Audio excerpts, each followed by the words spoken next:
நேசிக்கின்ற எங்கள் பரலோக பிதாவே உம்மை ஸ்தோத்திரிக்கிறோம், உம்மை துதிக்கிறோம். ஆராதனைக்கு பாத்திரரே உம்மை ஸ்தோத்திரிக்கிறோம். சபையின் தலையானவரே உம்மை ஸ்தோத்திரிக்கிறோம். எங்களோடு பேசும் தெய்வமே உம்மை ஸ்தோத்திரிக்கிறோம், உம்மை துதிக்கிறோம் ராஜா. ஆண்டவரே, இந்த காலை வேளையிலும் ஆண்டவரே உம்மை துதித்து மகிழும்படிக்கு தகப்பனே, ஆண்டவரே இயேசுவே சபையாராய் நீர் எங்களுக்கு தந்தான இந்த இன்பமான இந்த மாலை காலை வேளைக்காக உமக்கு நன்றி செலுத்துகிறோம். இந்த காலை வேளையிலே எங்கள் மத்தியில் நீர் எழுந்தரும்படியாக செபிக்கிறோம். இந்த ஆராதனை பகுதியில் ஒவ்வொன்றையும் நீர் ஆசீர்வதிக்க வரும்படியாக செபிக்கிறோம். உம்முடைய பிரசன்னம் எங்களோடு கூட இருந்து எங்கள் ஒவ்வொருவரையும் நிரப்பி நடத்தும்படியாக செபிக்கிறோம் தகப்பனே. ஆராதனை பகுதியில் ஒவ்வொன்றையும் ஆசீர்வதிங்க, எங்களோடு பேசுங்க. நாங்கள் ஜீவன் உள்ளவர்களாக உம்முடைய சமூகத்திலே தகப்பனே ஆண்டவரே இன்றைக்கு நாங்கள் நிலைத்திருக்க பரிசுத்த ஆவியானவரே இந்த காலை வேளையிலே தகப்பனே எங்களை ஆசீர்வதித்து உம்முடைய நாம மகிமைக்கு ஏதுவாய் இந்த ஆராதனை முழுவதையும் ஆண்டவரே தடைகள் நீக்கி நீ நடத்தும்படியாக உம்முடைய திவ்ய கரங்களுக்குள்ள இப்போ கொடுத்து இயேசு நாமத்தினால ஜெபம் கேட்டு நிற்கிறோம் எங்கள் அன்பு தகப்பனே, ஆமென். நாம் உட்காருவோம். பேரன்பின் கீதங்கள் பாடல் புஸ்தகத்திலே பாடலன் 38. அவர் செய்தான அற்புதங்கள், அவர் செய்தான அதிசயங்கள் யாவற்றையும் இந்த காலை வேளையிலே நாம் எண்ணி அவரை மகிமைப்படுத்தி உற்சாகத்தோடு அவரை பாடி துதித்து மகிமைப்படுத்துவோம். உம்மை துதித்து பாடிடுவோம், உம்மை உயர்த்தி பாடிடுவோம், உம்மை துதித்து பாடிடுவோம், உம்மை உயர்த்தி பாடிடுவோம். சபை நடுவினிலே உங்கள் நாமத்தையே என்றும் துதித்து பாடிடுவோம், உள்ளம் மகிழ்ந்து பாடிடுவோம். சபை நடுவினிலே உங்கள் நாமத்தையே என்றும் துதித்து பாடிடுவோம், உள்ளம் மகிழ்ந்து பாடிடுவோம். சொல்லி சொல்லி பாடுவேன் அற்புதங்கள், எண்ணி எண்ணி பாடுவேன் அதிசயங்கள். சொல்லி சொல்லி பாடுவேன் அற்புதங்கள், எண்ணி எண்ணி பாடுவேன் அதிசயங்கள். கர்த்தர் செய்த கிரியைகள் பெரியவைகள், எங்கள் வாழ்வை மாற்றிடும் அற்புதங்கள். கர்த்தர் செய்த கிரியைகள் பெரியவைகள், எங்கள் வாழ்வை மாற்றிடும் அற்புதங்கள்.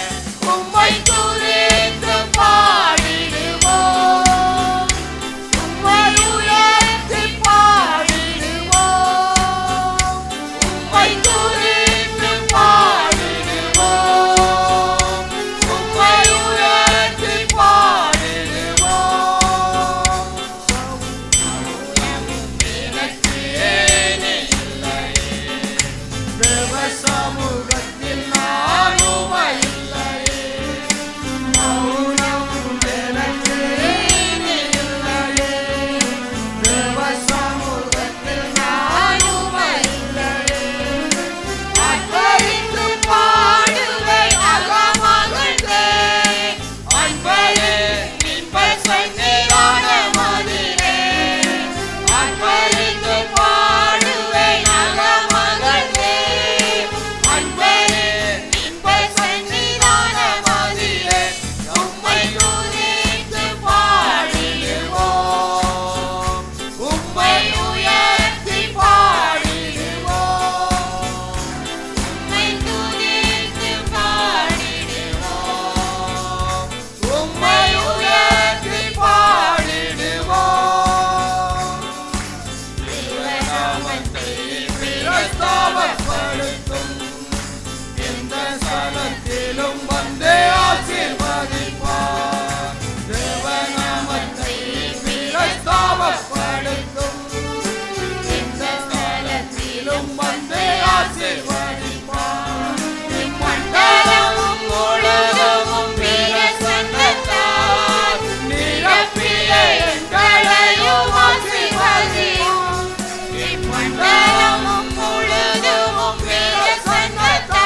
நேரத்திலும் பாடிடுவேன், சோர்ந்து போன வேளையிலும் பாடிடுவேன், பலவீன நேரத்திலும் பாடிடுவேன், நம்பிக்கையில் பலன் கொண்டு பாடிடுவேன், செங்கடலை பிளந்து ஜெயமளிப்பார், நம்பிக்கையில் பலன் கொண்டு பாடிடுவேன், செங்கடலை பிளந்து ஜெயமளிப்பார், உம்மை துதித்து பாடிடுவேன், உம்மை உயர்த்தி பாடிடுவோம், உம்மை துதித்து பாடிடுவோம், உம்மை உயர்த்தி பாடிடுவோம், சபை நடுவினிலே உந்தன் நாமத்தையே என்றும் துதித்து பாடிடுவோம், உள்ளம் மகிழ்ந்து பாடிடுவோம், சபை நடுவினிலே உந்தன் நாமத்தையே என்றும் துதித்து பாடிடுவோம், உள்ளம் மகிழ்ந்து பாடிடுவோம். பேரன்பில் கீதங்கள் பாடல் புஸ்தகத்திலே பாடலன் 40. பேரன்பின் கீதங்கள் பாடல் புஸ்தகத்திலே பாடலன் 40. நமக்காய் ஜீவன் தந்து நம்மை மீட்டு வழிநடத்தி வருகிறான அந்த சர்வ வல்லமை உள்ள தெய்வத்தை இந்த காலை வேளையிலே அவரை மகிமைப்படுத்தி நாம் இந்த பாடலை பாடுவோம். ஜீவன் தந்த தேவனே, ஜீவகாலம் முழுவதும் ஜீவியத்தை அர்ப்பணித்து வாழுவேன், எந்தன் ஜீவியத்தை அர்ப்பணித்து வாழுவேன், உம்மை வாழ்த்துவேன், உம்மை போற்றுவேன், உம்மை வாழ்த்துவேன், உம்மை போற்றுவேன், ஜீவகாலம் முழுவதும் உம்மை ஸ்தோத்தரித்து வாழுவேன், ஜீவகாலம் முழுவதும் உம்மை ஸ்தோத்தரித்து பாடுவேன், ஜீவன் தந்த தேவனே, ஜீவகாலம் முழுவதும் ஜீவியத்தை அர்ப்பணித்து வாழுவேன், எந்தன் ஜீவியத்தை அர்ப்பணித்து வாழுவேன், எந்த அற்ப ஜீவியம், எந்த அற்ப ஜீவியம் உமது சாயல் கண்டிடும், எல்லா ஆனந்தம் என்னில் பொங்கி வழிந்திடும், எந்த அற்ப ஜீவியம் உமது சாயல் கண்டிடும், எல்லா ஆனந்தம் என்னில் பொங்கி வழிந்திடும், பெரியவனை குருதியிலிருந்து உயர்த்தும் வல்ல தேவனே, சாம்பலுக்கு பதிலாக சிங்காரத்தை உடுத்துவார், பெரியவனை குருதியிலிருந்து உயர்த்தும் வல்ல தேவனே, சாம்பலுக்கு பதிலாக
கர்த்தருடைய நாமம் மகிமைப்படுவதாக.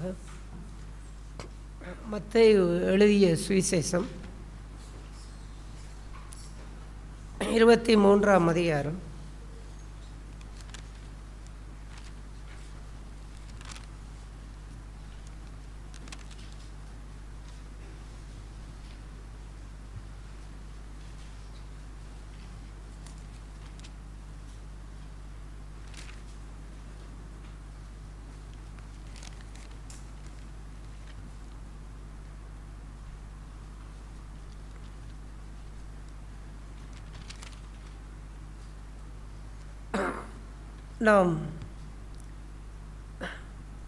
1 வாரம் நாம் தேவனை காணும் நம்முடைய கண்கள்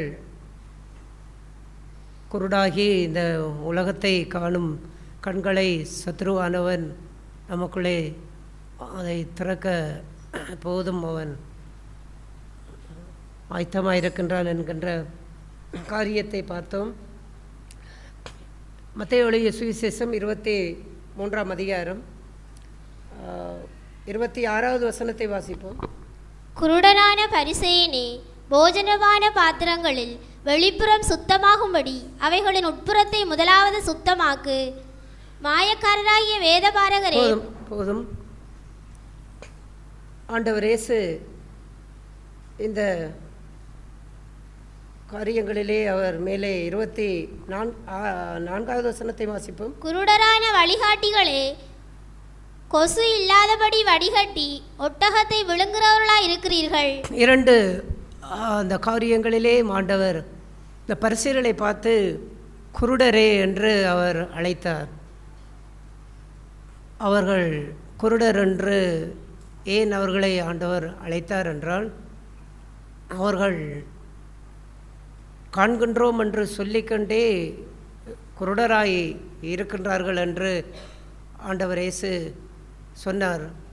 நாங்கள் குருடரோ என்று அவர்கள் கேட்கும் பொழுது ஆண்டவர் சொன்னார், நீங்கள் காண்கிறோம் என்று சொல்லுகிறீர்கள், ஆனால் நீங்கள் குருடராய் இருக்கின்றீர்கள்.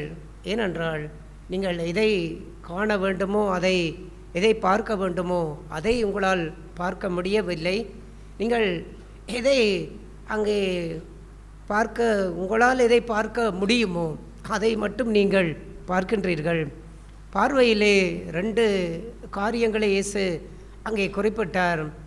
உங்களால் எதை பார்க்க முடியுமோ அதை நீங்கள் பார்ப்பது அது பார்வை அல்ல, மாறாக உங்களால் எதை பார்க்கக்கூடாது இருக்கின்றதோ அதை நீங்கள் பார்க்க வேண்டும். அப்படி என்றால் பொதுவாக மனிதன் எதைத்தான் பார்க்க விரும்புகிறான் என்றால், அவன் அந்த கொசுவை வடிகட்டி ஒட்டகத்தை விழுங்குவதைப் போல அந்த குருடரை குறித்து சொல்லும் பொழுது 2 காரியத்தை இயேசு சொன்னார். ஒன்று கொசுவை வடிகட்டி ஒட்டகத்தை விழுங்குவது, இன்னொன்று அந்த குருடன் வழிகாட்டுவதைப் போல பாத்திரத்திலே உட்புறத்தை சுத்தம் பண்ணாமல் வெளிப்புறத்தை சுத்தமாக்குகின்ற 2 குருடர்கள். ஒன்று வழிகாட்டுகின்ற, தான் சரியாக நடக்காமல் இன்னொருவனை சரியாக நடக்கும்படிக்கு அங்கே வழிகாட்டுகின்ற அவ்வாறான ஒரு வாழ்வு. இன்னொன்று தன்னுடைய உட்புறத்தை சுத்தம் பண்ணாமல் வெளிப்புறத்திலே மட்டும் தன்னுடைய கவனத்தை செலுத்தி கொண்டிருக்கின்ற இன்னொரு குருடன். இந்த 2 விதமான குருடர்களை தான் ஆண்டவர் இயேசு இந்த பரிசேயர்களை குறித்து சொல்லும் பொழுது அவ்வாறு பேசினார். அநேக வாழ்க்கைகளிலே ஆண்டவர் எப்போதுமே கொசு என்று சொல்லுகிறதையெல்லாம் அதை சாதாரணமான ஒன்றாய்த்தான் பேசினார். சாதாரண விஷயங்களை எல்லாம், சின்ன சின்ன விஷயங்களை எல்லாம், குற்றமில்லாத காரியங்களை எல்லாம் பெரிய குற்றத்தை போல எல்லாம் பார்க்கின்றார்கள் விசுவாசிகள். இயேசு ஓய்வு நாளிலே அந்த வியாதியஸ்தனை குணமாக்கும் பொழுது மோசேயினுடைய நியாயப்பிரமாணத்தை மீறுகின்றான், ஓய்வு நாளை மீறுகின்றான். கை கழுவாமல் சாப்பிடும் பொழுது தீட்டு கை கழுவாமல் சாப்பிடுவது தீட்டு என்று இவ்வாறெல்லாம் இயேசுவை கூட குற்றப்படுத்தினார்கள்.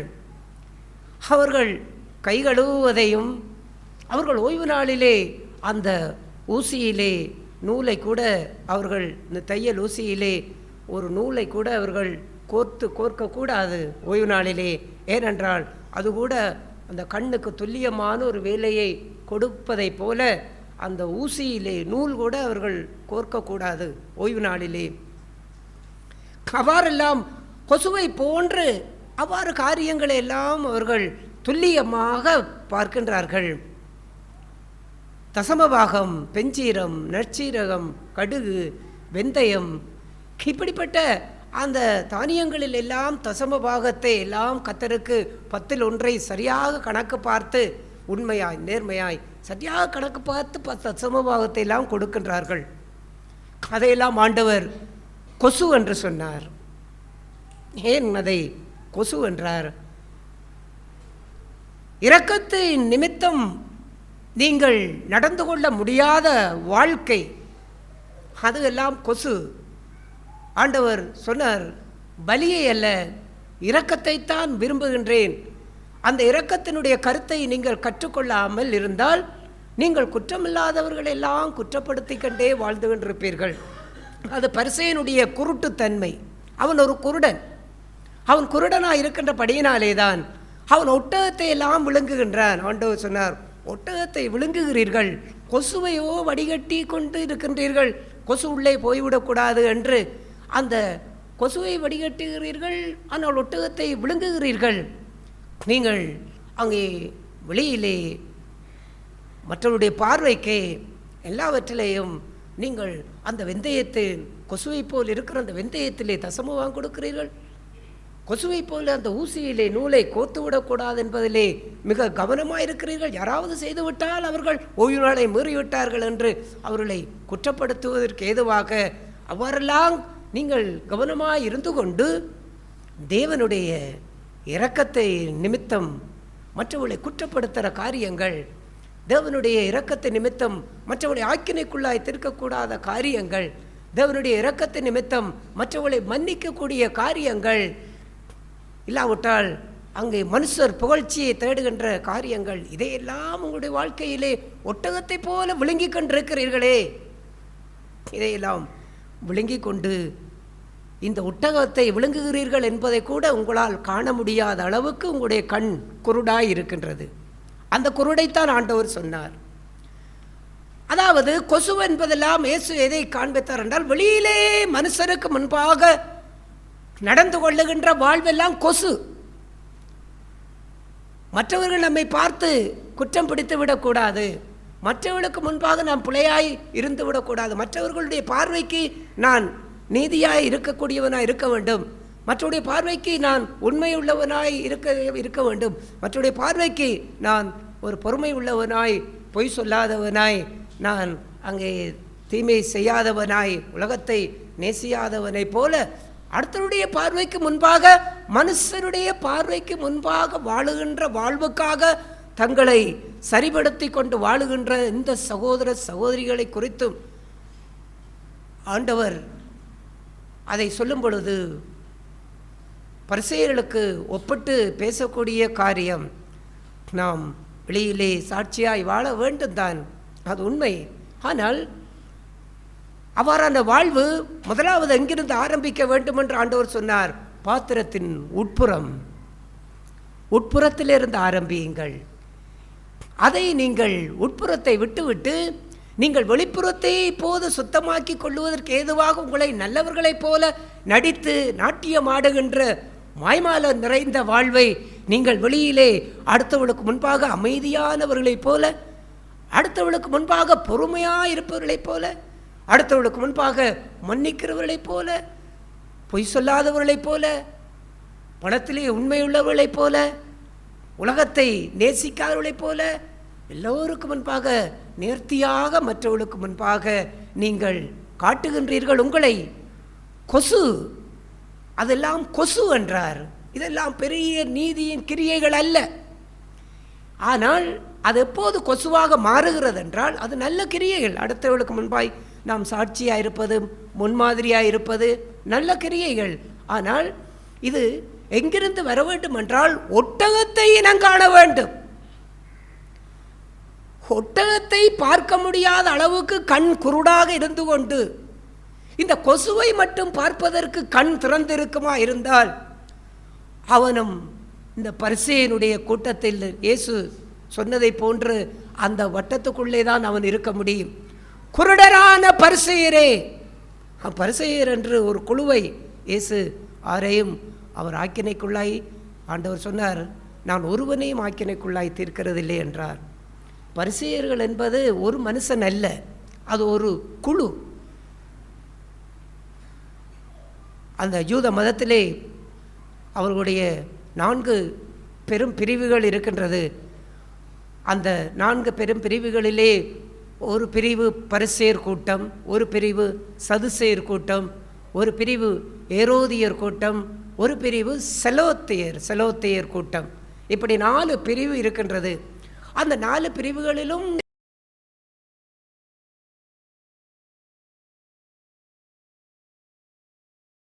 நிறைய சொல்லும் பொழுது தனி மனுஷனை அவர் சொல்லவில்லை. நாம் அதை விளங்கிக் கொள்ள வேண்டும். நான் ஒருவனே ஆக்கினைக்குள்ளாய் தீர்க்கிறதில்லை என்று ஆண்டவர் அந்த விசார ஸ்திரீ இடத்திலே சொல்லும் பொழுது சொன்னார். அப்படி என்றால் அவர் தனிப்பட்ட ரீதியிலே ஒரு மனிதனை அவர் என்ன குருடன் என்று சொல்லவில்லை. அவர் பொதுவாக சொன்னார். பரிசேயர்களை குறித்து, பரிசேயரே, வேதபாரகரே, பொதுவாக அவர் பேசினார். ஆனால் தனி மனுஷனை சுட்டி காட்டவில்லை. அவ்வாறு பொதுவாக பேசுகின்ற இந்த காரியங்களும் அது ஆக்கினைக்குள்ளாக தீர்க்க முடியாது. நான் இப்பொழுது இங்கே நின்று நான் பொதுவாக நான் இவ்வாறு வாழ்பவர்கள் எல்லாம் குருடர்கள், சபையிலே இருந்தாலும் அவர்கள் குருடர்கள் என்றால் நான் பொதுவாகத்தான் பேசுகின்றேன். நான் யாரையும் சுட்டி காட்டி, நான் அப்படி இல்லாமல் நான் யாரையாவது சுட்டி காட்டி பத்மநாதன் சகோதரனே குருடனை போல பரிசேயனை போல் குருடனான வழிகாட்டியாக இருக்கின்றாயே என்று நான் அவ்வாறு சொன்னால் அது நான் அவரை ஆக்கினைக்குள்ளாய் தீர்க்கின்ற வாழ்வு. அதை கர்த்தர் அங்கீகரிக்க மாட்டார். ஆகையால் இயேசு அதை பொதுவாக அவர் பேசினார். கேட்கிறதுக்கு காதுள்ளவன் கேட்க கடவன் என்று அவர் பொதுவாக பேசினார். அதிலே சில பரிசேயர்கள் வந்து இப்படி சொல்லுகிறபடியினால் நாங்களும் குருடரோ என்று கேட்டார்கள். அப்பொழுது அங்கும் கூட அவர் பன்மையிலே தான் பேசினார். நீங்கள் காண்கிறோம் என்று சொல்லுகிறீர்கள், ஆனாலும் நீங்கள் குருடராக இருக்கிறீர்கள் என்று நீங்கள் என்று தான் அவர் சொன்னார். தனிப்பட்ட ரீதியிலே இயேசு அவரெல்லாம் பேசவில்லை. காரணம் என்ன என்றால் இயேசு யாரையும் குற்றப்படுத்த வேண்டும் என்கிறது அவருடைய காரியம் அல்ல. அவன் உணர்வடைய வேண்டும் என்பதே ஆண்டவருடைய காரியம். ஆகையாலே தான் இந்த குருடன் யார் என்றால் இவன் கொசுவை வடிகட்டுவதை போல வெளியிலே காரியங்களை எல்லாம் கவனமாய் பார்க்கக்கூடிய அளவுக்கு அவருடைய கண் நன்றாக திறந்திருக்கின்றது. ஆனால் ஒட்டகத்தை அவன் விழுங்குவதைப் போல அந்த ஒட்டகம் என்றே எதை ஆண்டவர் சொன்னார். அப்படியே அந்த வாழ்க்கையிலே அவர் சொல்லி அந்த அடுத்த பரிசேயரே, குருடரான பரிசேயனே, போஜன பாத்திரங்களின் வெளிப்புறம் சுத்தமாகும்படிக்கு முதலாவது உட்புறத்தை சுத்தமாக்கு என்று சொன்னார். இங்கே இந்த குருடனும் யார்? இந்த குருடன் தன்னுடைய உள்ளார்ந்த வாழ்வை சோதித்து பார்ப்பதற்கு அவருடைய கண்ணுக்கு கண் பார்வை இல்லை. தன்னுடைய அந்தரங்க வாழ்வை சோதித்து பார்ப்பதற்கு அவனுக்கு பார்வை இல்லை. தான் சிந்தையிலே எப்படி பாவம் செய்து கொண்டிருக்கின்றேன் என்பதையெல்லாம் அதை பார்த்து மனம் திரும்பக்கூடிய அளவுக்கு அவருடைய கண் குருடாய் இருக்கின்ற, அதையெல்லாம் பார்க்க முடியவில்லை. இருதயத்திலே எவ்வளவு கசப்புகளையும் விரோதங்களையும் சமாதானம் இல்லாத காரியங்களையும் பணாசைகளையும் பொருளாசைகளையும் பொய்யின் ஆவியையும் உலகத்தின் ஆவியையும் இருதயத்திலே எவ்வளவு வைத்துக்கொண்டு வாழ்ந்து கொண்டிருக்கின்றேன். விபச்சாரத்தின் ஆவியெல்லாம் இருதயத்தில்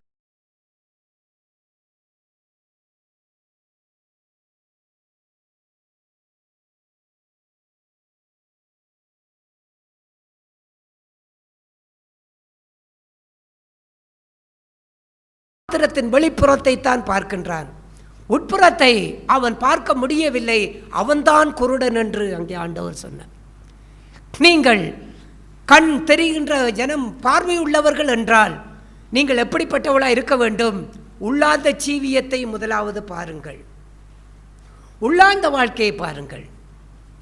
உங்களுடைய உள்ளார்ந்த வாழ்க்கையை நீங்கள் பார்த்து ஆராய்ந்து சோதித்து தேவனுக்கு முன்பாக நீங்கள் மனம் திரும்பி வாழுகின்ற வாழ்விலே உங்களுக்கு நாட்டமும் ஆர்வமும் விருப்பமும் ஆசையும் பயமும் இல்லாமல் நீங்கள் கொசுவை எல்லாம் வடிகட்டி கொண்டு இந்த வெளியிலே இருக்கின்ற காரியங்களில் எல்லாம் மற்றவர்கள் உங்களை குற்றமாய் பார்த்து விடக்கூடாது.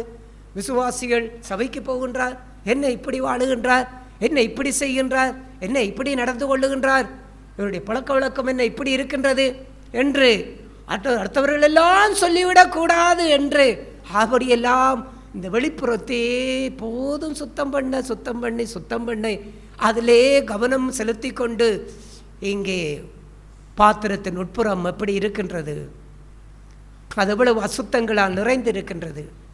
இதை சுத்தம் பண்ண வேண்டுமே, இல்லை இப்படியெல்லாம் இது இருக்கின்றதே என்று அவன் கண்களாலே கூட அவனால் பார்க்க முடியவில்லை.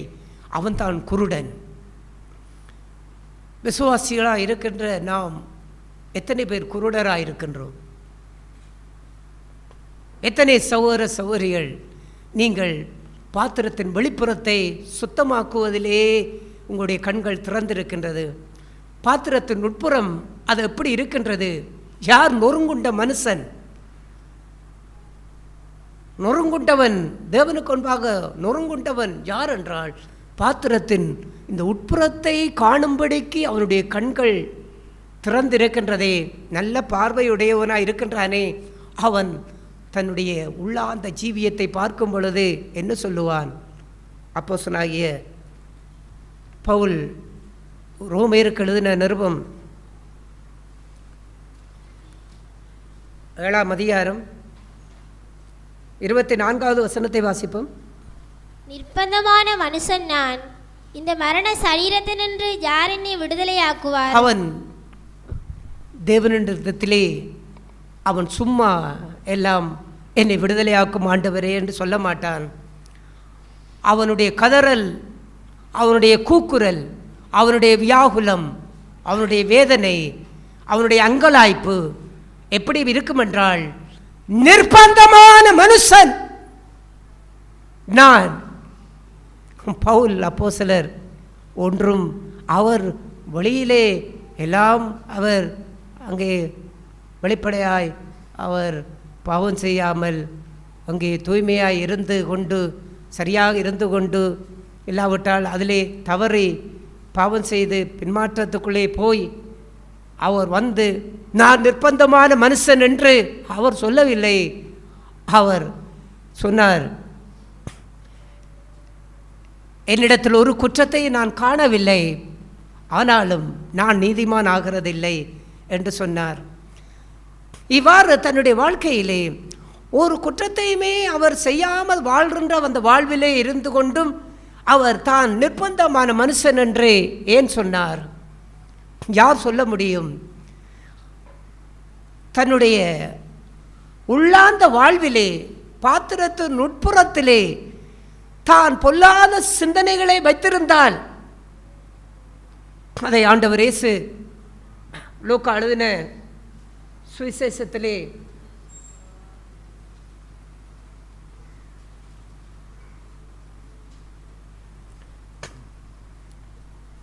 லூக்கா எழுதின சுவிசேஷத்திலே மத்தேயு எழுதின சுவிசேஷம் 15ஆம் அதிகாரம், மத்தேயு எழுதின சுவிசேஷம் 15ஆம் அதிகாரம் 14வது வசனத்தில் அவர்களை விட்டுவிடுங்கள், அவர்கள் குருடருக்கு வழிகாட்டுகிற குருடராய் இருக்கிறார்கள். குருடனுக்கு குருடன் வழிகாட்டினால் இருவரும் குழியிலே விழுவார்களே என்றார். பரிசேயர்களை குறித்து ஆண்டவர் சொன்னார், குருடனுக்கு குருடன் வழிகாட்ட முடியுமா? இரண்டு குருடனுமே அவன் குழியிலே தான் விழ முடியும். யார் இந்த குருடன்? தன்னுடைய பாத்திரத்திலே உட்புறத்தை சுத்தம் பண்ணுவதற்கு பார்வை இல்லாதவன், அதிலே கவனம் செலுத்தாதவன், தன்னுடைய அந்தரங்க வாழ்வை தேவனுக்கு முன்பாக தூய்மையாக்கி கொள்ளுவதற்கு பயம் இல்லாதவன், தன்னுடைய உள்ளாந்த வாழ்வை சுத்திகரிப்பதற்கு ஆயத்தம் இல்லாதவன், அவன் போய் இன்னொருவனுக்கு போய் அவன் என்ன சொல்ல முடியும்? அவனுடைய ஆவிக்குரிய வாழ்க்கையை குறித்தோ, அவருடைய பரிசுத்த வாழ்க்கையை குறித்தோ, தேவபக்திக்குரிய வாழ்க்கையை குறித்தோ அவர் என்ன சொல்ல முடியும்? அவனுடைய பிள்ளைகளுக்கு என்ன சொல்ல முடியும்? அவனுடைய மனைவிக்கு என்ன சொல்ல முடியும்? அவனுடைய கணவனுக்கு என்ன சொல்ல முடியும்?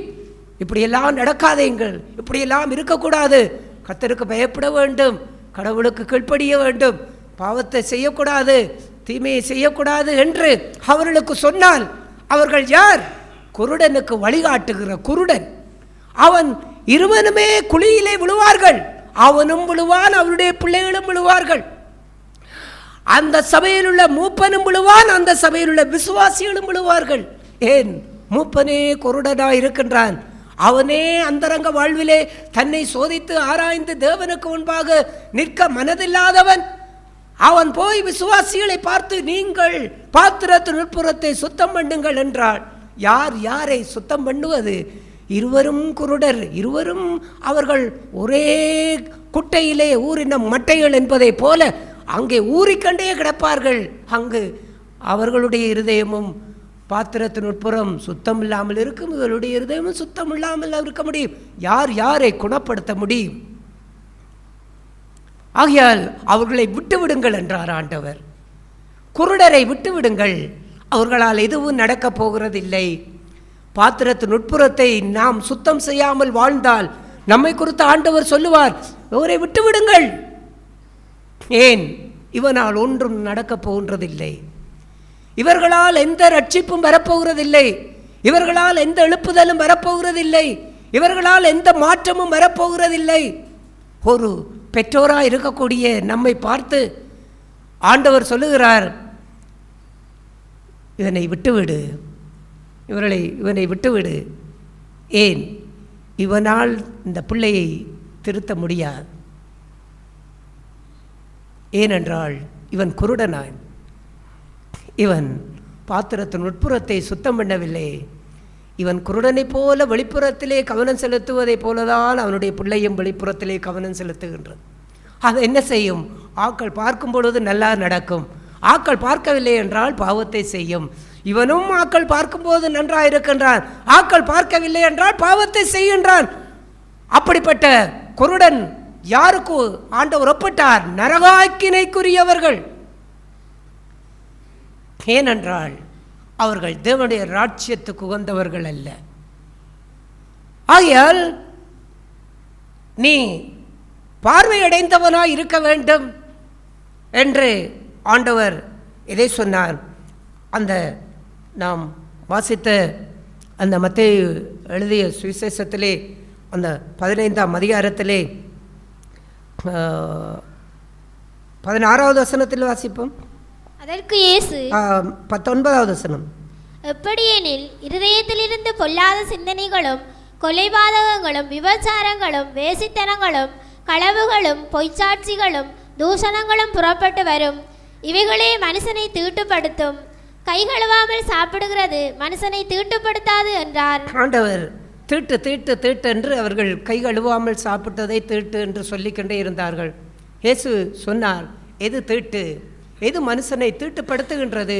நீங்கள் அங்கே உங்களுடைய வாயிலிருந்து புறப்படுகின்ற வார்த்தைகள் இருக்கின்றதே, உங்களுடைய கண்ணிலிருந்து புறப்படுகின்ற பார்வைகள் இருக்கின்றதே, உங்களுடைய சரீரத்திலிருந்து புறப்படுகின்ற செயல்கள் இருக்கின்றதே, அதுதான் மனுஷனை தீட்டுப்படுத்துகின்றது. அங்கே கை கழுவாமல் சாப்பிட்டால் அது வாயில் சென்று வயிற்றில் வழியாய் சென்று ஆசன வழியாக அது கழிந்து போகும். அது கக்காவை போல் கழிந்து அது போகும். அதை பார்த்து அருவருப்பவர்கள், அதை பார்க்க முடியாமல் அருவருத்து போகின்றவர்கள் எத்தனை பேர்? நம்ம யாருமே அதை பார்த்து அதை முகந்து பார்ப்பதற்கு விரும்புவதில்லை, அதை அருவருத்து போகின்றோம். ஆனால் இது தீட்டு. ஆண்டவர் அடுத்தவர்களை தீட்டுப்படுத்தக்கூடிய அசுத்தப்படுத்தக்கூடிய காரியங்கள் எது? பாத்திரத்தின் உட்புறம். அந்த உட்புறத்திலே இருந்துதான் எல்லாம் வருகின்றது. அந்த உட்புறத்தில் இருந்துதான் அங்கே நாம் அந்த வாசித்ததை போல அந்த இருதயத்தில் இருந்தே சகல விதமான விபச்சாரம், பொய், களவு, தூஷணம், பகை, இவ்வாறான காரியங்கள் எல்லாம் இருதயத்திலிருந்தே புறப்பட்டு வருகின்றது. ஆகையால் புறப்படுகின்ற இருதயத்தை முதலாவது பார். அது வெளியே வந்த பிற்பாடு, அது வெளியே வந்துவிட்டது என்று அதை வெளியே வந்துவிட்ட பிற்பாடு பாத்திரத்தின் வெளிப்புறத்தை சுத்தம் பண்ணுவதற்கு நீ கவனம் கொள்ளாதே. உட்புறத்தை பார், அது எங்கிருந்து வருகிறது என்று பார்.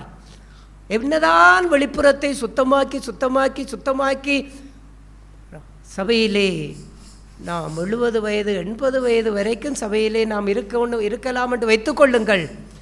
இந்த 70-80 வயது காலம் வரைக்கும், மரிக்கும் வரைக்கும் வெளிப்புறத்தை சுத்தமாக்கி கொண்டே இருக்கவே வேண்டும். காரணம் என்னென்றால், உட்புறம் சுத்தமாகவில்லை என்றால் எப்போதுமே வெளிப்புறம் சுத்தமாகாத படிக்குத்தான் இருந்து கொண்டே இருக்கும்.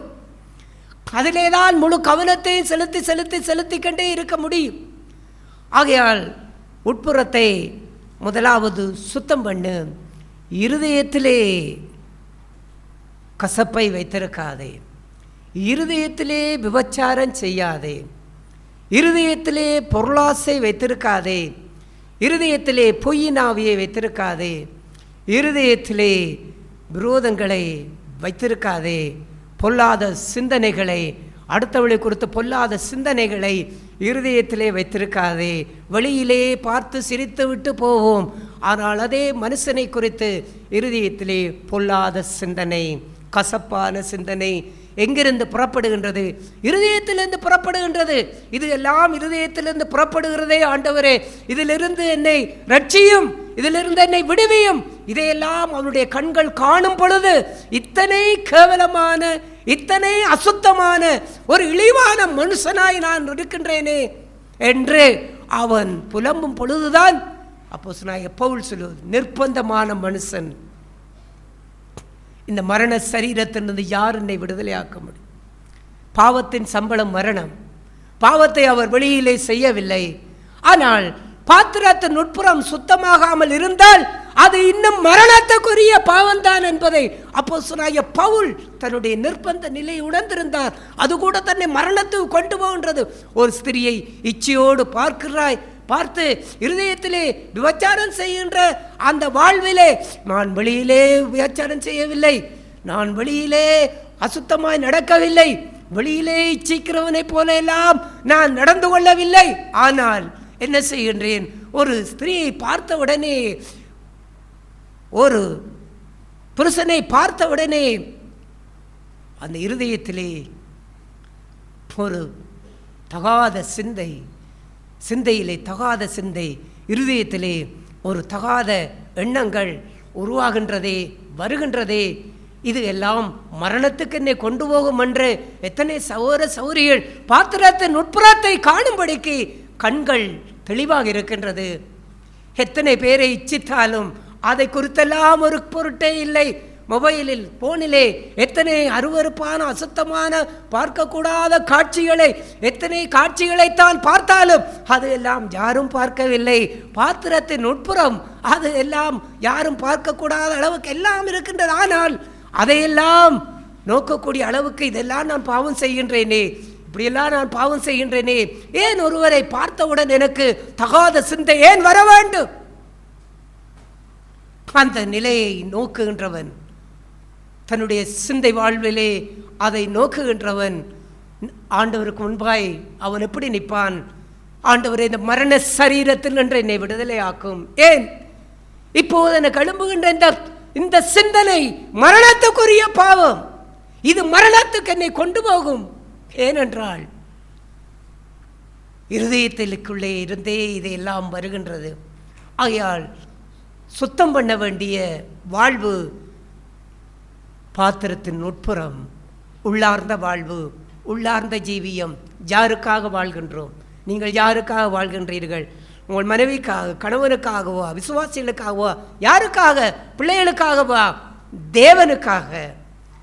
சுத்தம் செய்யுங்கள். பாத்திரத்தின் உட்புறம் சுத்தம் செய்யுங்கள், வெளிப்புறம் தானாய் சுத்தமாகும்.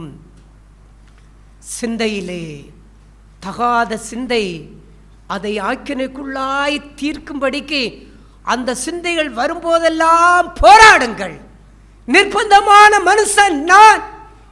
ஆண்டவரே, இந்த மரணத்திலிருந்து, சரீரத்திலிருந்து என்னை ரட்சியும் ரட்சியும் என்று அந்த உட்புறத்தை சுத்தமாக்குவதிலே தன்னுடைய கண்கள் நல்ல தெளிவாக இருந்து அதை உடனே பார்த்து அதற்காக தேவனிடத்திலே மனம் வருந்தி அவன் தேவனிடத்திலே துக்கித்து அவன் தன்னை ஒப்பு கொடுத்து வாழுகின்ற அந்த வாழ்வு வர வர வர வர வர வர வெளிப்புறம் சுத்தமாகும். எப்படி சுத்தமாகும்?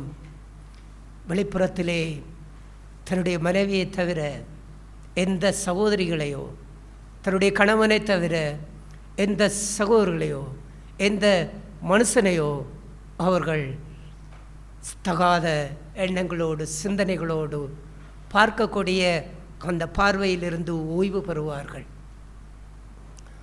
அவர்கள் எல்லாம் சகோதரிகளை போன்றும் தாயை போன்றும் அப்போஸ்தலனாகிய பவுல் தீமோத்தேயுக்கு சொல்லும் பொழுது, வாலிப ஸ்திரீகளை எல்லா கற்புடன் சகோதரிகளைப் போல பாவி, முதிர் வயதுள்ள ஸ்திரீகளை தாயைப் போல பாவி.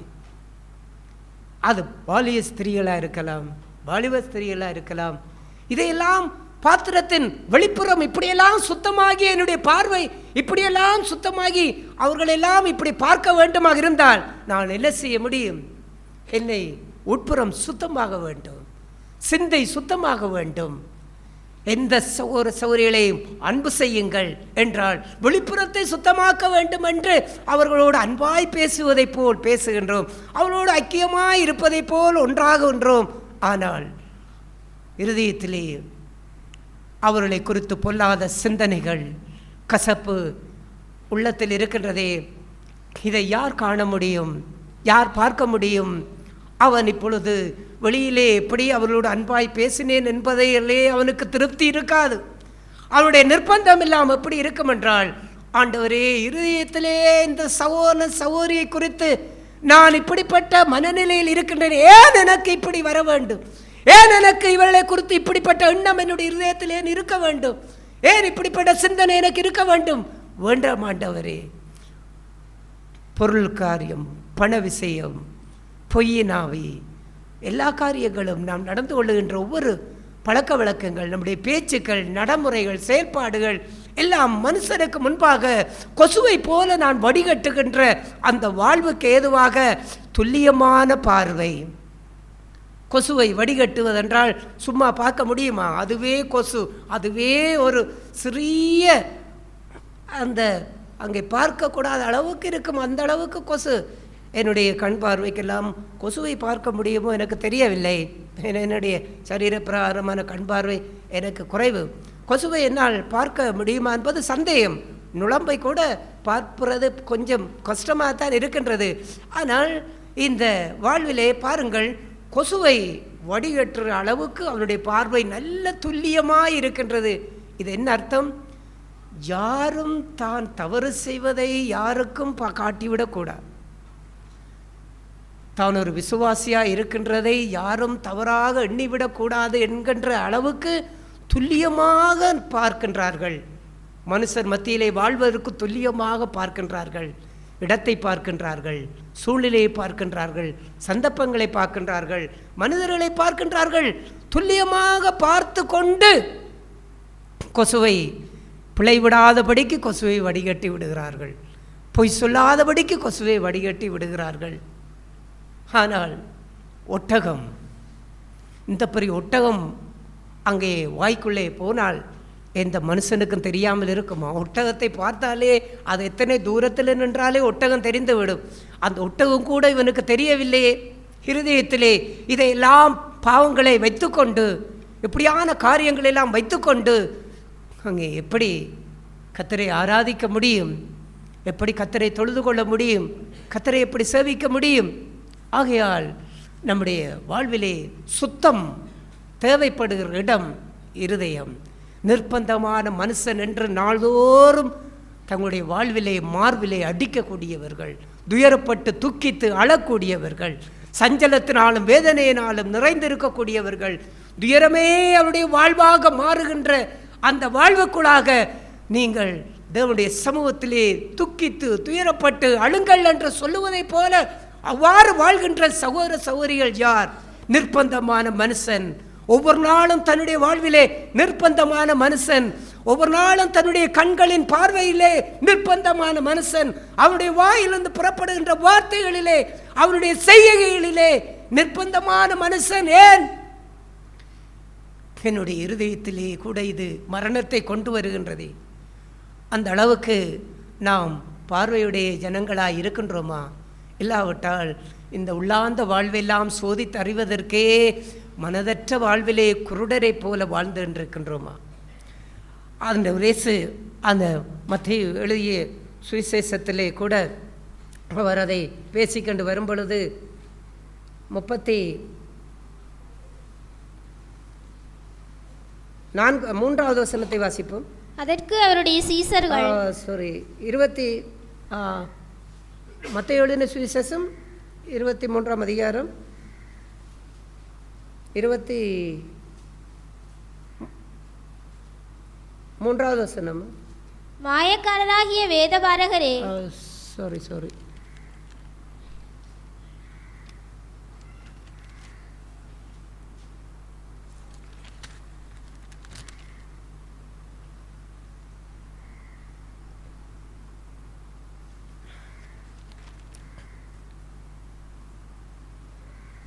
33வது வசனம். சர்ப்பங்களே, விரியன் பாம்பு குட்டிகளே, நரகாக்கினைக்கு எப்படி தப்பித்துக் கொள்வீர்கள்? இங்கே நரகாக்கினை, சர்ப்பங்களே, விரியம் பாம்பு குட்டிகளே என்று 2 காரியத்தை இரண்டுமே சர்ப்பம் என்றாலும் ஒன்றாம் விரியம் பாம்பு குட்டி, எல்லாமே பாம்பு இனம்தான். அதே ஆண்டவர் சர்ப்பங்களே என்று சொல்லி விரியம் பாம்பு குட்டிகளே என்றும் ஏன் அப்படியே பிரித்து அவர் சொன்னார்? சர்ப்பங்கள் எல்லாம் எப்படிப்பட்டது? வெளியிலே தெரியக்கூடிய பாவங்கள், வெளியரங்கமான காரியங்கள். நீங்கள் வெளியரங்கமாய் கோவப்பட்டு விட்டால் நீங்கள் கோவப்பட்டு விட்டீர்கள் என்று கண்டுகொள்வார்கள். வெளியரங்கமாய் பொய் சொல்லிவிட்டால் நீங்கள் பொய் சொல்லிவிட்டீர்கள், விசுவாசிகளாக இருந்து கொண்டு பொய் சொல்லிவிட்டார்கள் என்று சொல்லிவிடுவார்கள். வெளியரங்கமாய் இருந்து ஒரு தீமையான காரியங்களை, ஒரு துன்மார்க்கமான காரியங்களை, ஒரு ஒழுக்கத்துக்கு புறம்பான காரியங்களை நீங்கள் செய்துவிட்டால் இவர்கள் விசுவாசிகளாக இருந்து கொண்டு இப்படி செய்து விட்டார்களே என்று கண்டுகொள்வார்கள். ஆகையால் அதையெல்லாம் அவர்கள் வெளியரங்கமாய் மற்றவருடைய பார்வைக்கு செய்யாதபடிக்கு தங்களை காத்து கொண்டு வாழக்கூடியவர்கள் சர்ப்பங்கள். விரியன் பாம்பு குட்டிகள் யார் என்றால், இவர்கள் இந்த வெளியிலே உள்ள காரியங்கள் எல்லாம் இவ்வாறெல்லாம் சரி செய்து அதிலே கவனமாய் இருந்து கொண்டு பெரிய பாம்பை சின்ன குட்டி பாம்பாக மாற்றுவதைப் போல அந்த பாவத்தை எல்லாம் அப்படியே உள்ளத்துக்குள்ளே கொண்டு வந்து விடுகிறார்கள், இருதயத்துக்குள்ளே கொண்டு வந்து விடுகிறார்கள். வெளியிலே பெரிய சர்ப்பங்களாக இருந்தது, ஆனால் அதையெல்லாம் வெளியிலே செய்யக்கூடாது, மற்றவருடைய பார்வைக்கு முன்பாய் செய்யக்கூடாது, அதையெல்லாம் அந்தரங்கத்திலே செய்ய வேண்டும், யாரும் பார்க்காத இடத்திலே செய்ய வேண்டும், தனிமையிலே செய்ய வேண்டும் என்று அத்தனை பாவங்களை எல்லாம் விரியம் பாம்பு குட்டியை போல குட்டியாக்கி விட்டார்கள். அந்த குட்டி பாம்பை இந்த இடத்துல ஒரு சின்ன விரியம் பாம்பு குட்டியை நீங்கள் பார்த்தீங்களோ தெரியவில்லை, நான் பார்த்துருக்கின்றேன். அது அதில் குட்டி இவ்வளவு ஒரு சின்ன குட்டியாக இருக்கும் பொழுது அது வெளியிலே வந்தது. அதை நான் பார்த்தேன். அவ்வாறு அது வந்தால் யாருக்கும் தெரியாது, ஏனென்றால் அது இப்போது குட்டியாகி போய்விட்டது. இதையெல்லாம் தங்களுடைய வாழ்விலே விரியம் பாம்பு குட்டியை போல எல்லாத்தையும் இருதயத்துக்குள்ளே வைத்துக்கொண்டு அந்த பாவத்தை செய்கின்றார்களே. ஆனால் குட்டி இது யாருக்கும் தெரியாது, அது புத்துக்குள்ளே கிடக்கும், குட்டியாய் புத்துக்குள்ளே கிடக்கும், அது வெளியே வராது. அந்த புத்துக்குள்ளே கிடப்பதை போல பாவம் சர்ப்பத்தை எல்லாம் வெளியிலே சர்ப்பங்கள் அறந்ததெல்லாம் குட்டி பாம்பாக்கி உள்ளத்துக்குள்ளே எத்தனை குட்டி பாம்பை யார் யார் வைத்திருக்கிறீர்கள்? விரியன் பாம்பு குட்டியை உள்ளத்தில் வைத்திருக்கிறீர்களா? எத்தனை குட்டிகள் இருக்கின்றது?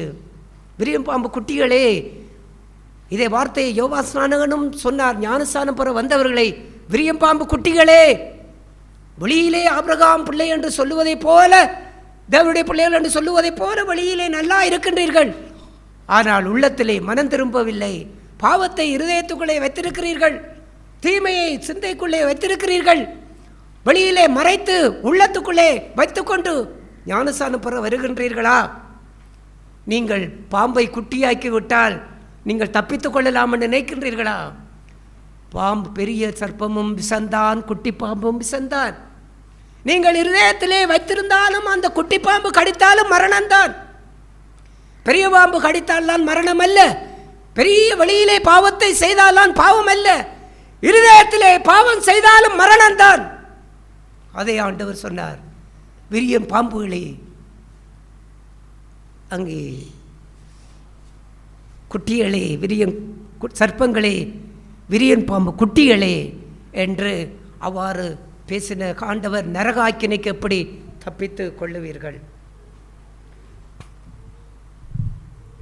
நாம் நரக ஆக்கினைக்குரிய ஜனமாய் நம்மை ஆண்டவர் ஒருபோதும் அழைக்கவில்லை. தேவராஜ்யத்துக்குரிய ஜனமாய் கர்த்தர் நம்மை அழைத்திருக்கின்றார். ஆகையால் நீங்கள் குருடராய் இருக்கக்கூடாது. நாம் நம்முடைய உள்ளார்ந்த வாழ்வை, இருதயத்தில் இருக்கக்கூடிய காரியங்களை, பாவங்களை நாம் சோதித்தறிய முடியாத குருடனாய் வாழ்ந்து விடாதீர்கள்.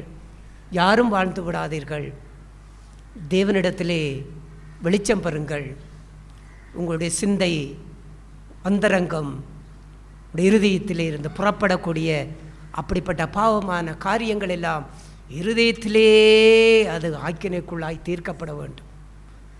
உங்கள் இருதயம் தூய்மை அடைய வேண்டும், உங்கள் சிந்தை தூய்மை அடைய வேண்டும்.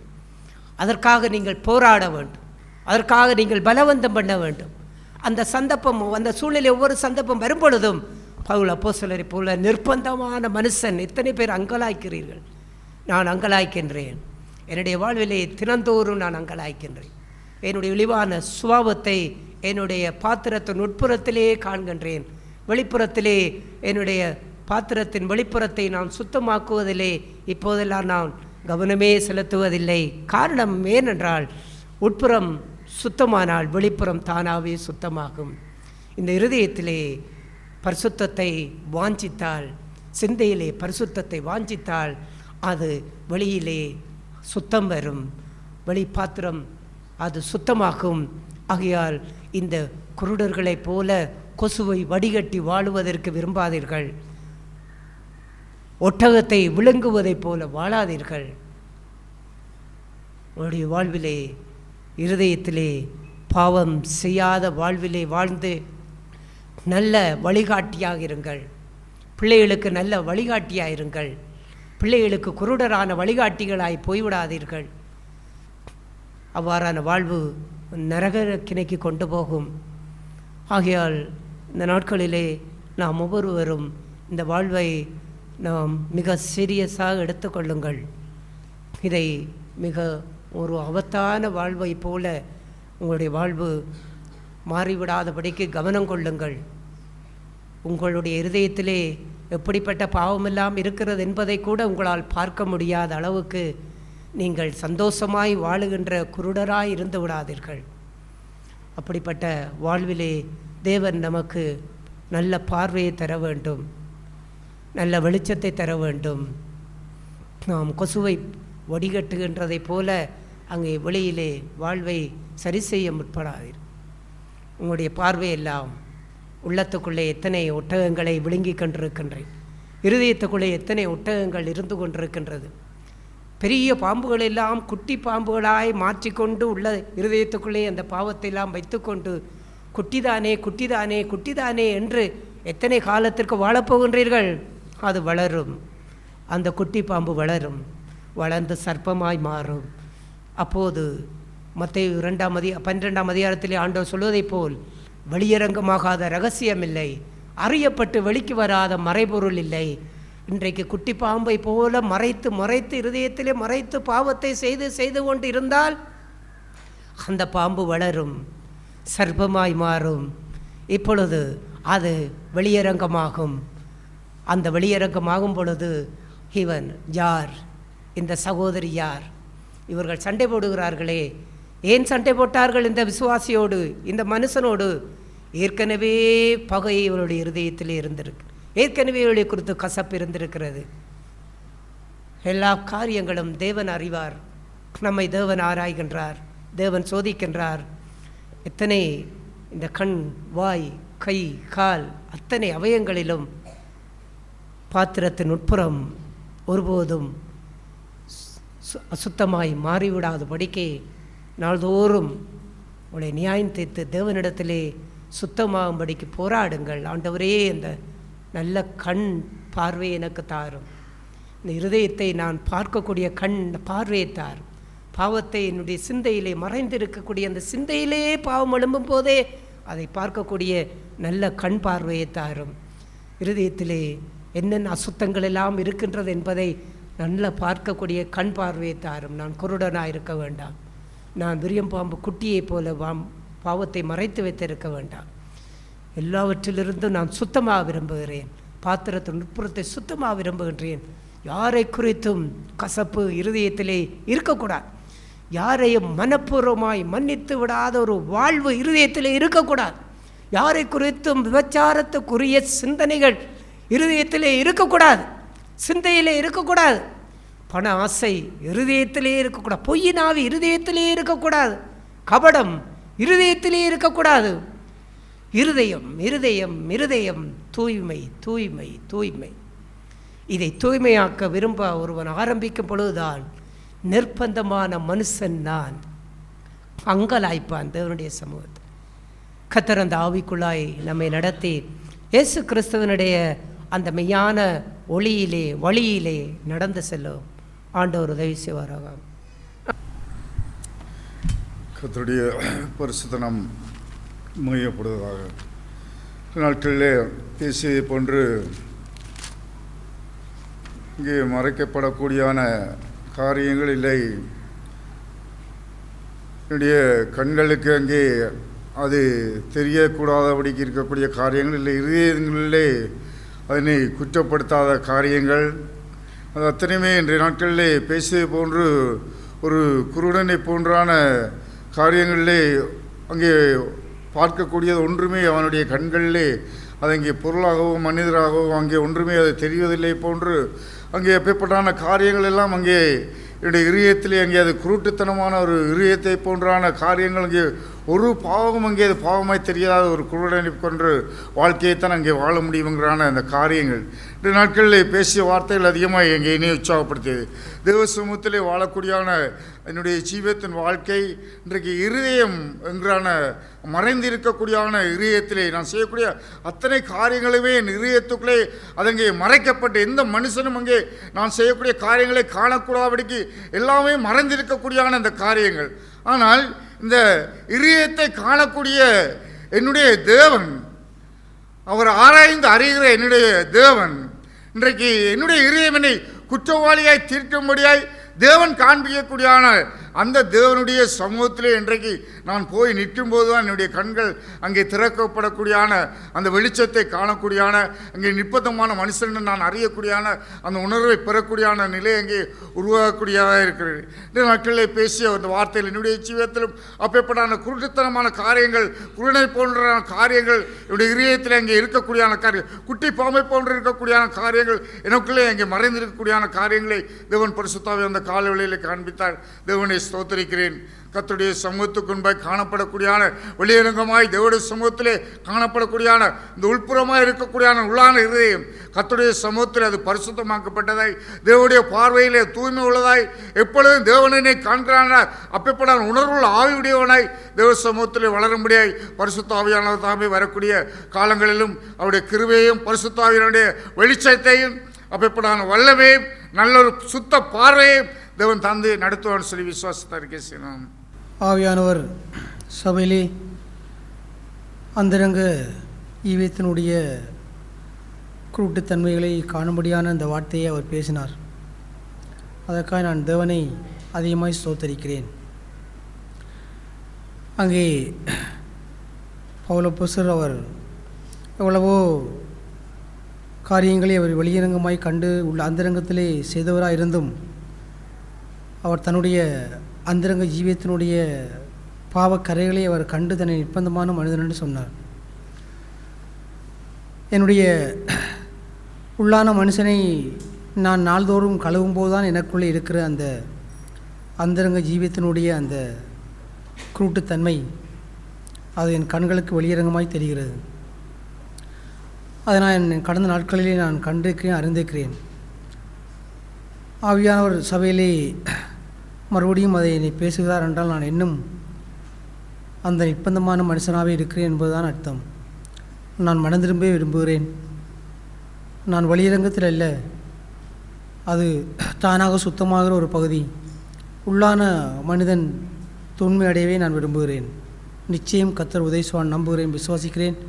நானும் தேவனுக்கு என்னை முழுமையாக விட்டு கொடுத்து நான் அதிலே தேறி பலமடைய கர்த்தர் உதவிசுவார் நான் விரும்புகிறேன். தேவன் உதவிசுவான் அறிக்கை செய்கிறேன். அறிக்கை காத்துக்கொள்ள கர்த்தர் உதவிசுவார் ஆகும். அவையானவர் இந்த காலை வலிமை பேசின வார்த்தைக்காக அதிகமாக நன்றி செலுத்துகிறேன். அவையானவர் என்னுடைய உள்ளான ஒரு பரிசெயருக்குரிய காரியத்தையும் ஆண்டவர் இந்த காலை வலிமையாய் பேசினார். எப்போதுமே என்னுடைய ஒளியான காரியத்தை மாத்திரம் எனக்குள்ளாய் வெளிப்படுத்தி உள்ளான காரியம் மறைந்திருப்பதை இந்த வழியிலுமாய் ஆண்டவர் அதை மறைந்திருக்கிறான அந்த காரியத்தை வெளிச்சத்திலே கொண்டு வரும்படியாய் அந்த உணர்வின் ஆவியை தந்ததுக்காக இதை அவரை நன்றி செலுத்துகிறேன். இதை உன்னை ஸ்தோத்தரிக்கிறேன்.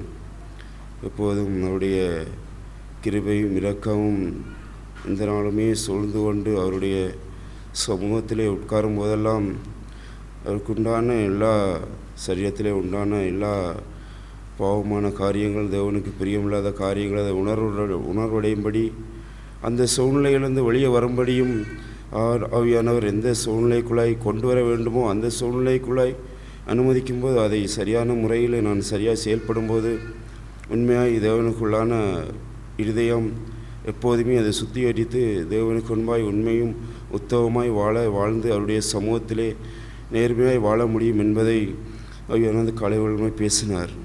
கடந்த வெள்ளிக்கிழமை பேசும்போதும் ஜெபத்தை குறித்து பேசும்போதும் என்னுடைய காரியங்கள் அனைத்தும் நான் எந்த சூழ்நிலைக்குள்ளாய் நான் தேவனுடைய சமூகத்திலே நான் பாரப்பட்டு எனக்குரியவர்களை மட்டும் என்னுடைய சரீரத்துக்குரியவர்களை மட்டும் நாடுகிறேனா, தேவனுடைய சமூகத்தில் ஒப்புவிக்கிறேனா, இல்லது என்னுடைய அவயமான சரீரத்துக்குரிய எல்லா அவயங்களுக்காகவும் நான் பாரப்பட்டு என்னுடைய சமூகத்துக்கு முன்பாக அவருடைய சமூகத்தில் விண்ணப்பிக்கிறான காரியத்தை குறித்தும் கடந்த வெள்ளிக்கிழமை பேசும்போதும் அதிலேயும் என்னுடைய சரியான குறைவுகளை நான் உணரும்படி என்னுடைய தெளிவடைந்து தேவனுடைய சமூகத்தில் உணர்வடைந்து அதை மறுபடியுமாய் புதுப்பிக்கக்கூடிய காரியத்தை ஆண்டவர் எனக்கு தந்ததுக்காகவும் தேவருக்கு நன்றி செலுத்துகிறேன்.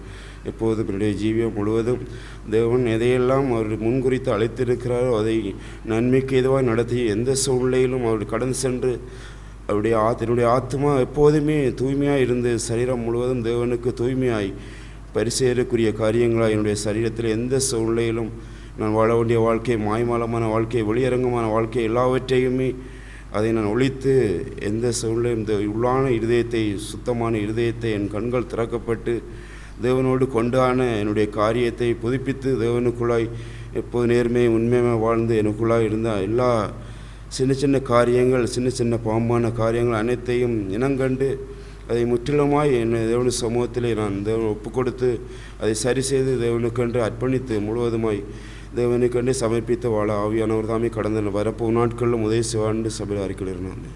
நான் ஸ்தோத்திரம். எல்லாவற்றை பார்க்கிலும் திருக்குள்ளதும் கேடு நிறைந்ததான அந்த இருதயத்தை இங்கே தேவன் நோக்கி பார்க்கிறார். அந்த தேவனுக்கு முன்பாக நான் எதை மறைத்தாலும் அது மறைபொருளாக இங்கே இருக்க முடியாது. அதை இங்கே தேவன் எல்லாவற்றையும் சோதித்து பார்ப்பார். அதை அங்கே வெளியரங்கமாய் அவர் கொண்டு வரவும் அங்கே அவரால் முடியும். இந்த நாட்களில் தேவன் பேசும்போது எனக்குள்ளாக நான் கலங்கின காரியங்கள் ஏராளம்.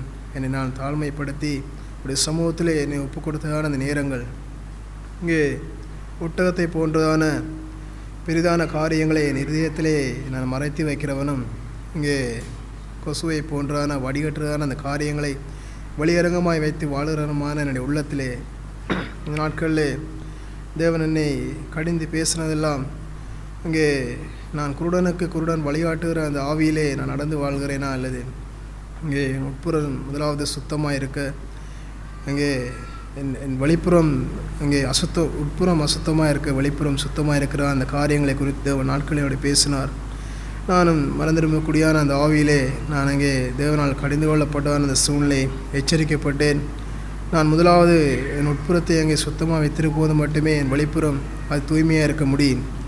அங்கே என்னுடைய ஆவியிலே நான் தெளிவடைந்தவனாய் இங்கே எல்லாவற்றிலும் திருக்குள்ள அந்த இருதயத்தை இங்கே தூய்மைப்படுத்துகிற ஒரு மனுஷனாய், தேவன் அதை அனுதினமும் தூய்மையாய் அங்கே காண்கிற ஒரு மனுஷனாய் வரும் நாட்களை வாழ்வதற்கு ஏதுவாய் தேவன் என்னை நடத்துவான் விசுவாசரிக்கை செய்யலாம். கர்த்தருடைய நாம் எப்படி ஆண்டவர் காலை வேளையிலே பேசுவார் தெரியுமாய் என்னை அங்கே உற்சாகப்படுத்தியது. இன்றைக்கு என்னுடைய வெளிப்புறம் அங்கே எப்போதும் சுத்தமாக இருக்க வேண்டும் என்று என்னுடைய இருதயம் சிந்திப்பதை விட அநேகருக்கு முன்பாக காணப்பட வேண்டும் என்கிறதான சீவியத்திலேயே அங்கே அதிகமாய் வைத்திருப்பதை எனக்குள்ளே நான் காண்கிறேன். இன்றைக்கு இந்த பூமியிலே அநேக மனிதர்களை கூட நான் கண்டிருக்கிறேன். அங்கே வெளியிலே அடுத்தவர்களுக்கு முன்பாய் அங்கே மாய்மாலம் பண்ணுவதும், அங்கே நல்லவர்களைப் போன்று இருப்பதும், அது என்னுடைய கண்களுக்கு அது அவர்கள் மத்தியிலே தெரிந்தாலும் இன்றைக்கு ஆண்டவர் என்னுடைய ஜீவியத்தில் அது இருப்பதை எங்கே காண்பித்தார். அவனை நான் அதிகமாக ஸ்தோத்தரிக்கிறேன். இன்றைக்கு அந்த ஜீவியம் ஒரு காலமும் அது நிரந்தரம் இல்லை. ஒரு நாள் என்று ஒரு நாள் அது அந்த திரைச்சீலை கிழிக்கப்பட்டு தெரிந்தது போன்று அது ஒரு நாள் வெளியே வரும். அன்றைக்கு என்னுடைய அந்த உள்முகம் கூட இப்படித்தான் என்பதை அநேகர் காணக்கூடிய ஒரு அந்த நாள் வரும். அந்த நாள் அது மிக தூரமில்லை, சமீபம் என்பதை இந்த நாட்களிலே நான் அறியும்படி பரிசுத்த ஆவியானவரினால் தேவனை ஸ்தோத்தரிக்கிறேன். ஒரு நாட்களிலே என்னுடைய உட்புறம் எப்போதும் சுத்தமாக இருக்கும்போதும், அந்த உட்புறம் சுத்தமாக இருக்கும் போதெல்லாம் என்னுடைய வெளிப்புறம் எப்போதும் அது சுத்தமாக இருக்கும் என்பதை வாஞ்சித்தவனாய் என்னுடைய ஜீவியத்தில் நானும் அப்பேற்பட்ட ஒரு ஜீவியத்தை வாஞ்சிக்கிறேன். பரிசுத்த ஆவியானவர் எனக்கு உதவியான் நம்பிக்கை அறிக்கை செய்கிறார். இந்த காலவேளையிலும் தேவன் சபையில் கொடுத்தான வார்த்தை, தேவன் என்னையும் தேவன் இந்த வார்த்தை கொடுக்கும் பொழுது தேவன் என்னை குறித்து தான் தேவன் இந்த காலவேளையிலும் தேவன் பேசுகிறான தேவன் இந்த வேளையிலும் உணர்த்தினார். என்னுடைய ஜீவியத்திலும் என்னுடைய இருதயத்திலே ஆண்டவர் சுத்தமில்லாத பகுதியை தேவன் இந்த காலவேளையிலும் என்னோடு பேசினார். என்னுடைய இருதயத்திலே இருக்கிறான அந்த பொல்லாத ஆவி, பொல்லாத சிந்தனைகள், விட முடியாத வைராக்கியங்கள், அங்கே உள்ளான இருதயத்திலே நான் ஒரு இருளான வாழ்க்கையை வைத்துக்கொண்டு வெளிப்புறத்திலே அங்கே நான் ஒரு சுத்தம் உள்ளவனாய் அங்கே காண்பிக்கிற பகுதியை என்னுடைய ஜீவியத்திலே கடந்த நாட்களில் காணப்பட்டது. ஆண்டவர் இந்த காலவேளையிலும் இந்த சபையிலே என்னை மெனந்திரும்படியான ஆவியை தந்தார்.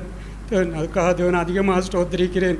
என்னுடைய ஜீவியத்திலே இனி வரும் நாட்களிலேயும் இந்த உள்ளத்திலே இருக்கிறான அந்த கசப்புகள், அந்த வைராக்கியங்கள், ஒருத்தரை குற்றப்படுத்துகிற ஆவி, அந்த விட முடியாத பகுதிகள், இச்சைகள் எல்லாவற்றையும் இயேசு ஆண்டவர் இந்த காலவேளையிலும் என்னை விடும்படியான அந்த ஒரு வார்த்தையை என்னை கண்டிப்பாக பேசினேன். நானும் மனந்திரும்ப வாஞ்சிக்கிறேன். இனி வரும் நாட்களையும் என் இருதயத்திலே அப்பேற்பட்டான ஒரு பாரமான ஆவி என்னுடைய இருதயத்திலே இருக்காதபடி நான் எந்த நேரம் என்னுடைய உள்ளான சிந்தனைகளை அங்கே நான் வெளிப்புறம் எவ்வளவு சுத்தமாக நான் என்னுடைய இருதயத்தில் நான் இருக்கிறேனோ, ஆனால் அந்த வெளிப்புறத்தை பார்க்கலும் என்னுடைய இருதயம் இனி வரும் நாட்களையும் அது சுத்த ஒரு பொண்ணாக நான் தேவனுக்குள்ளே வாழ வாஞ்சிக்கிறேன். இனி வரும் நாட்களையும் அப்பேற்பட்ட ஜீவியத்துக்குள்ளாக என்ன நடத்துவாராக. வார்த்தைக்காய் சோனி சோதரிக்கின்றேன். தேவன் சபையிலே மீண்டும் மீண்டுமாய் பேசுகின்ற காரியங்கள் தேவன் மறந்திரும்படியாய் தேவன் இந்த காலவேளை என்னையும் தேவன் அவினான இந்த வார்த்தையானது நான் நிர்பந்தமான நிலைகளை அறிந்தும் என் மனதை நான் மாயைக்குள் சாய்ப்பனாயிருந்தால் எந்த வாழ்விலும் அந்த நிர்பந்தமான நிலையிலிருந்து வெளியே வர முடியாது என்பதை தான் தேவன் இந்த காலவேளையிலே என்னை உணர்வும்படி தேவன் பேசினார். சோதிக்கப்படக்கூடியான நேரங்களில் அந்த நேரங்களில் யோசிக்கிற காரியங்கள்லாம் அந்த காரியத்தில் இருந்து விடுபட வேண்டும்னு சொல்லி அந்த காரியத்துக்காக நான் பிரயாசப்பட்டு தேவனிடத்தில் எதையும் கேட்காமல் அந்த நேரத்தில் மட்டுமே அதை நான் பெற்றுக்கொள்ள வேண்டும் என்று சொல்லி நான் அது நிர்பந்தமான நிலையை அறிந்து அந்த நேரத்தில் மட்டும் அதை கேட்டுவிட்டு மனதிற்குள் எண்ணி விட்டு நான் செல்வனாக இருந்தால் அந்த வாழ்வில் அந்த நிர்பந்தமான நிலையிலிருந்து வெளியே வர முடியாது என்பதை தான் தேவன் இந்த காலவேளையிலே என்னையும் உணர்வும்படி பேசினார். அநேக காரியங்களை தேவன் எனக்கு காண்பித்தார். பேச்சுக்களில் நிர்பந்தமான நிலைகளை அறிகின்ற, பார்வைகளில், சிந்தனைகளில், ஒவ்வொரு காரியங்களில் அறிகின்றான். அந்த நேரங்களில் எல்லாம் தேவனிடத்தில் வந்து அதை கேட்டு பிரயாசப்பட்டு தேவனிடத்தில் அதை கேட்கும் பொழுது அந்த நிலையிலிருந்து விடுபடக்கூடிய அந்த வாழ்வை தேவன் உண்டு பண்ணுவார். அந்த நேரங்களில் மட்டும் நான் அந்த காரியங்களை காணும் பொழுது அந்த நேரத்தில் மட்டும் அதை விடப்பட வேண்டும் என்று நான் நினைத்துவிட்டு செல்கிறான். அந்த வாழ்வெல்லாம் அந்த நிர்பந்தமான நிலையிலிருந்து விடுபட முடியாது என்பதை தான் தேவன் என்னை உணரப்படும்படி செய்தார். நான் அந்த நேரத்தில் அதை காணும் பொழுதே அந்த பாம்பை நான் வளர்க்காதபடி அதை எடுத்துக்கொள்ளத்தக்கதா அந்த பாம்பை சிறு அந்த காரியத்திலிருந்து அந்த பாம்பை அழிக்கத்தக்க தேவனிடத்தில் பிரயாசப்படத்தக்கான அந்த வாழ்வை வருகிற நாட்களும் தேவன் எனக்கு தந்து ஒரு நிதானம் உள்ளவனாய் தேவனிடத்தில் அந்த கிட்டிச்சேரக்கூடிய அந்த அந்த வாழ்க்கையிலே தேவன் என்னை நடத்த தேவன் தான் அவருடைய பலனை தந்து அறிக்கை செய்தான். கர்த்தருடைய பரிசுநாமத்துக்கு ஸ்தோத்திரம். தேவன் காலை வேளையிலே பேசியான வார்த்தைக்காய் தேவன் அதிகமாக நன்றி செலுத்துகிறேன். தேவன் காலை வேளையிலும் எச்சரிப்பின் சத்தமாய் நரக ஆக்கினைக்குள்ளாய் என்னை தப்பிவிக்கும்படியாய் தேவன் காலை வேளையிலே எழுந்தள்ளி பேசினார். தேவனை அதிகமாக நன்றி செலுத்துகிறேன்.